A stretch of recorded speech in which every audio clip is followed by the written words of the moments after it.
come out.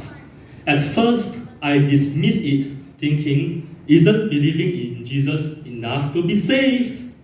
I also had doubts about whether I could truly commit to a Christian life. I had seen relatives who were baptized but later drifted away from their faith, and I feared the same might happen to me. But then came a sermon that changed my perspective entirely. On a sunny morning, Pastor Billy spoke about the Great Tribulation and the challenges we Christians would face under the reign of the Antichrist. As he explained how these prophecies were aligning with modern events, a sense of urgency gripped my heart. I realized that my faith needed to be more than just belief. It had to be an active declaration of trust in Christ. I didn't want to stand before Jesus one day and hear him ask why I hadn't taken this step of obedience despite believing in Jesus. Around this time, God began to do something that will help me in my life. One afternoon, while watching a house tour video, I suddenly felt inspired to build a house. I decided to start working on a model of a 10-story house. Little did I know, this project was part of something bigger. The following Sunday, Pastor Billy spoke about the need to build a branch church. I felt so inspired, so I began to think of pursuing architecture and maybe one day help to design the branch church.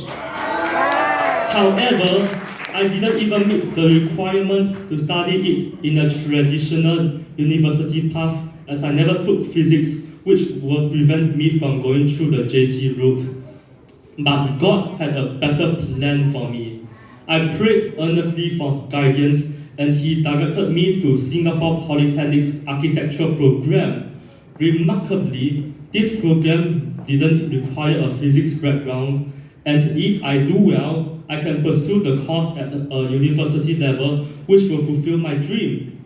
Wow! Coincidentally, or rather, the early admission exercise had just opened. With a leap of faith, I submitted my application. The next few weeks were nerve-wracking. I was shortlisted for a test and had to submit a portfolio. I was worried, but God reminded me of the model house that I had built. With trembling hands, I submitted it, praying that it would be enough. During the test, I was tasked with designing the backyard of an HDB. As I worked, God inspired me with ideas for eco-friendly features, which I incorporated into my design. A few days later, I received the news. I had passed the test and was invited for an interview. Leading up to the interview, I was filled with anxiety. I prayed anxiously, and suddenly I was reminded by Pastor Samuel's sermon about that the prayer of a righteous person would be successful. Then I began to seek Pastor Billy and my cell group members to pray about my interview. When the interview day arrived, I felt a wave of peace washing over me as I stepped into the room. I spoke with confidence about my passion for architecture, my journey of faith, and the inspiration behind my designs. The interviewers seemed genuinely impressed. Still, doubts crept in afterwards.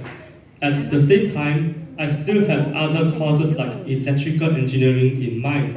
I prayed again, asking God to make His will clear. Lord, if you want me to study architecture, let me be accepted.